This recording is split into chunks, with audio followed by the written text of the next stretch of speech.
সংসার সংসার কইরা ভবে গো করলি না বন্দেগি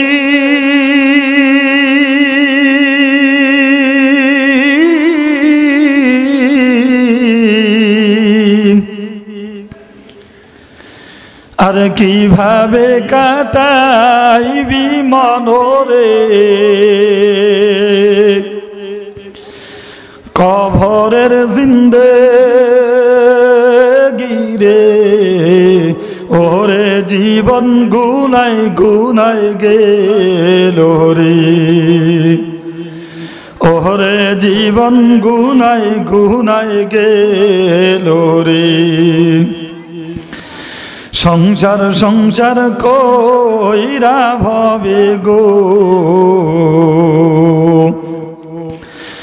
করলি না বন্দেগি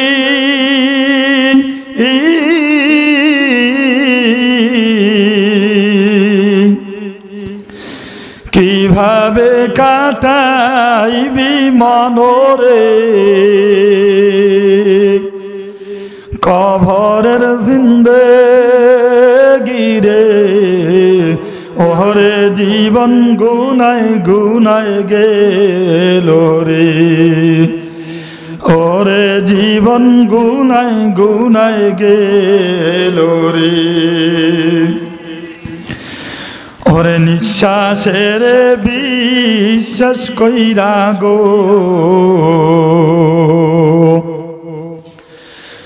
করলাম বাড়ি ঘর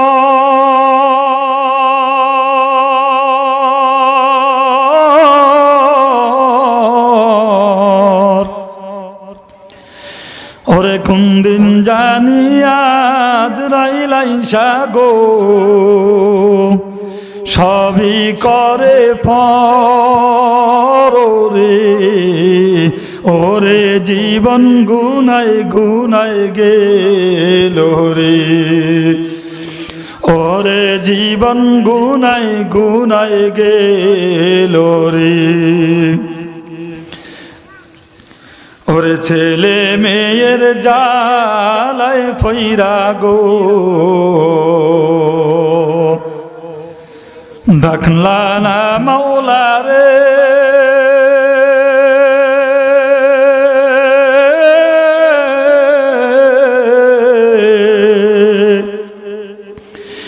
ওরে কি জানি কি উপায় হবে গো অন্ধকার কবর রে ওরে জীবন গুনাই গুনাই গেল রে ওরে জীবন গুনাই গুনাই গেল রে ওরে বাড়ির পাশে পুকুর পারে গো ভরবি বাসের ঘর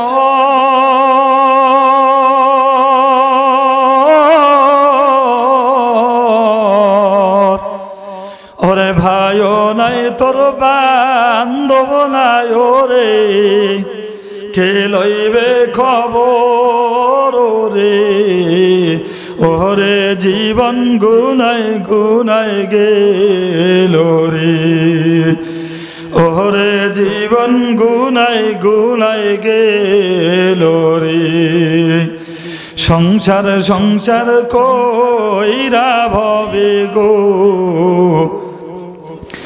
করলি না বন্দেগি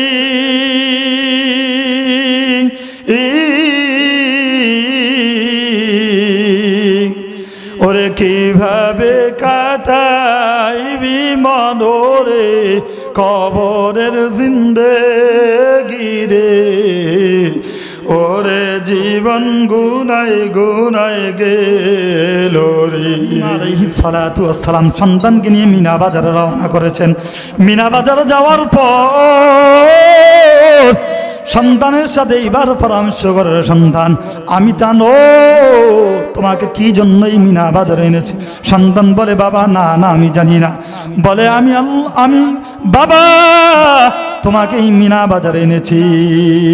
ফালাম্মা বালাগ মা'হু সা'য়া ক্বালা ইয়া বুনাইয়া ইন্নী আরা ফিল মানামি আন্নী আযবাহুকা ফানজুর মাযা তারা। ও বাবা, তুমি কি জানো তোমাকে আমি বাবা কেন এই মিনা বাজারে এনেছি? বলে আমি তোমাকে এনেছি, আল্লাহ রাব্বুল আলামিন আমাকে স্বপ্ন যোগে দেখাইছেন তোমাকে আল্লাহর রাস্তায় কোরবানি করার জন্য। এজন্যই আমি বাবা তোমাকে এই মিনা বাজারে কোরবানির জন্য এনেছি। এবার দেখেন সন্তান কত জ্ঞানী, কত আল্লাহওয়ালা। কি বলে সন্তান? বলেন فلما بلغ معه السعي قال يا بني إني أرى في المنام أني أذبحك فانظر ماذا ترى قال يا بني إني أرى قال يا أبت افعل ما تؤمر ستجدني إن شاء الله من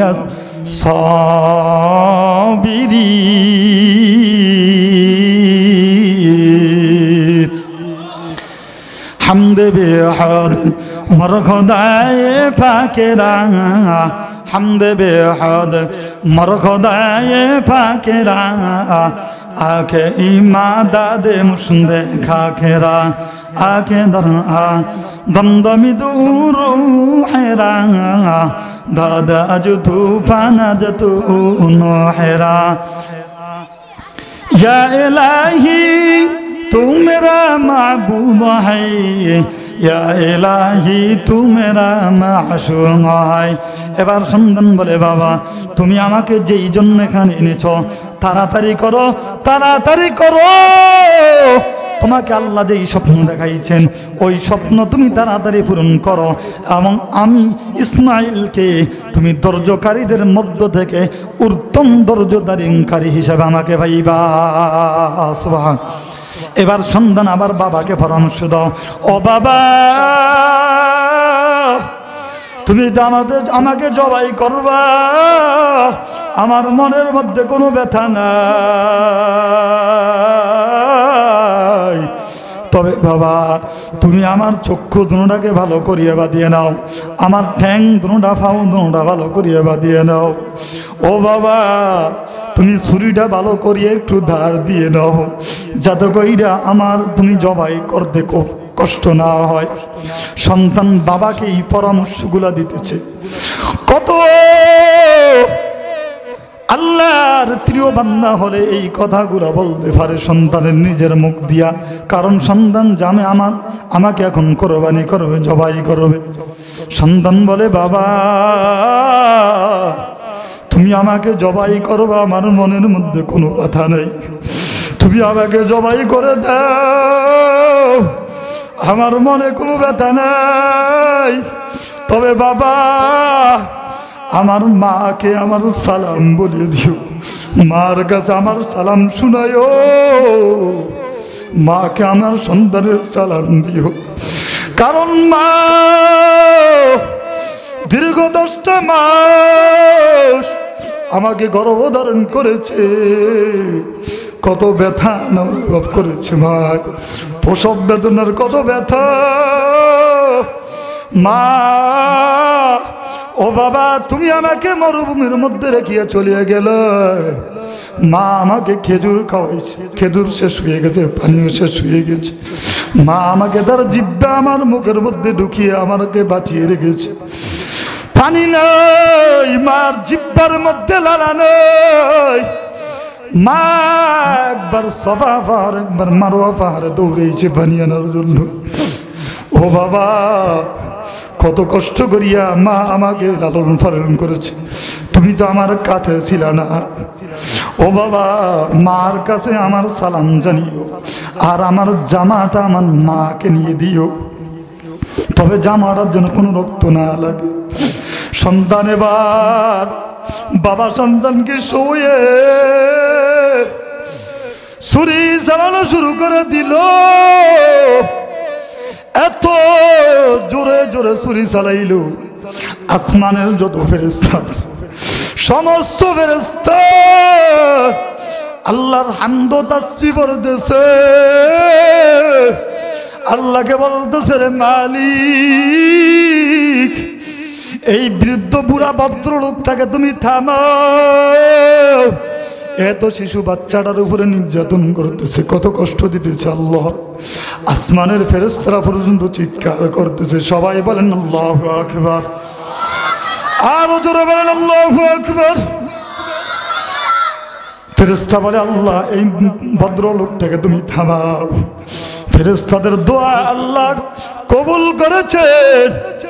আল্লাহ বলেন মাদে সাদ্দাকাতুর রুইয়া ওয়ালা দাইনা ইয়া ইব্রাহিম, ওরে ইব্রাহিম তুমি পরীক্ষায় পাস করেছো। ও ইব্রাহিম জবাই আর দেওয়া লাগবে না। এবার আল্লাহ ইব্রাহিম তারপরও থামে না, ছুরি চালাইতেছে। আল্লাহ বলেন জান্নাত জিবরাইলকে বলেন জিবরাইল জান্নাত থেকে একটা দুম্বা নিয়ে যাও, দুম্বাটা ইব্রাহিমের ছুরির তলে শুয়ে দাও।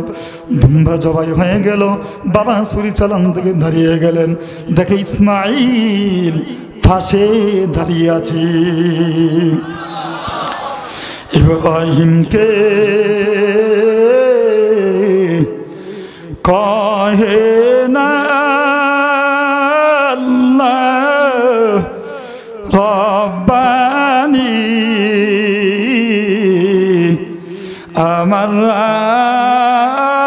রাস্তায় করো ইসমাইল কোরবানি, আমার রাস্তায় করো ইসমাইল কোরবানি।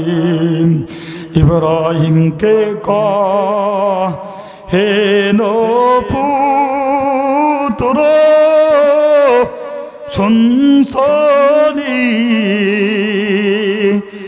জবাই করতে কহেন তোমায় রব্বানি। শিকার আছি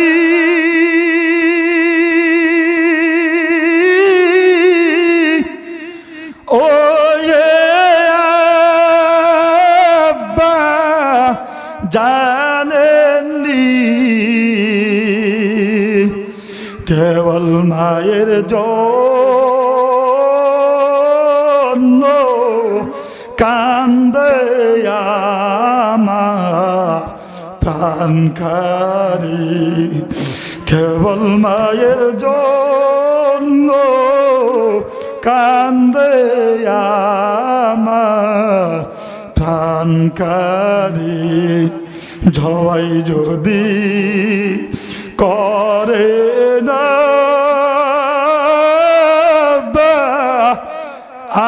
আমাকে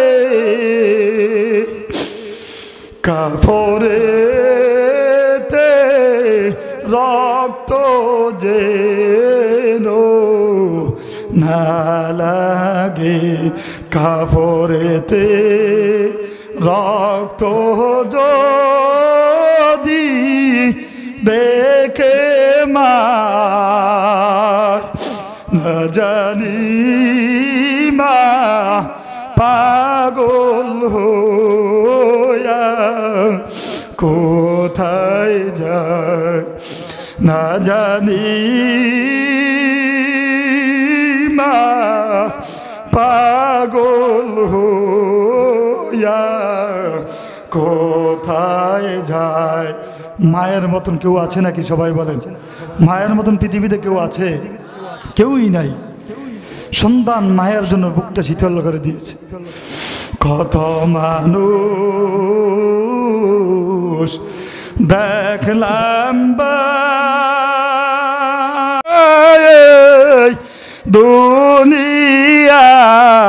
দুনিয়ায় মায়ের মতন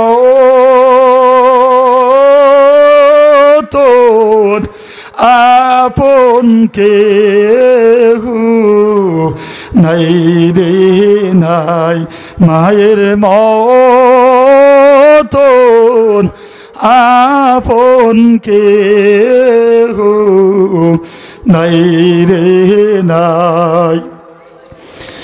10 মাস 10 দিন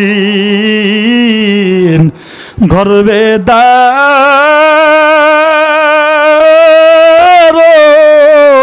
করিয়া সকল ব্যথা একাই নিলেন মানিয়া, সকল দুঃখ একাই নিলেন মানিয়া। বিদেশেতে সন্তান যদি মারা যায় সবার আগে আঘাত লাগে মায়ের কোলে যায়, সবার আগে আঘাত লাগে মায়ের কোলে যায়। ভাইয়ের আমার, আল্লাহ রাব্বুল আলামিন বলেন সন্তানকে জবাই দেওয়ার পর বাবার আত্মা শান্তি হলো। তারা ইসলামের জন্য কতটাই কষ্ট করেছেন, কিন্তু আমরা কিছুই করতে পারিনি। আমরা ইসলাম তো বাবা মার গর্ভে জন্ম নেওয়ার কারণে বাবা মা মুসলমান, আমরাও মুসলমান হয়েছি, এজন্যই আমাদের ইসলামের কোনো দাম নাই। কতটা কষ্ট করেছেন বাবা ইব্রাহিম, কত কষ্ট করেছেন ইসমাঈল আলাইহিস সালাতু ওয়াস সালাম, কত কষ্ট করেছেন, কিন্তু আমাদের কাছে আমাদের ইসলামের কোনো মূল্য নাই, দাম নাই। আমরা যদি সাহাবায়ে কেরামের জীবনের দিকে যদি তাকাই তাহলে তারা কতই না কষ্ট করেছেন ইসলামের জন্য, দ্বীনের জন্য।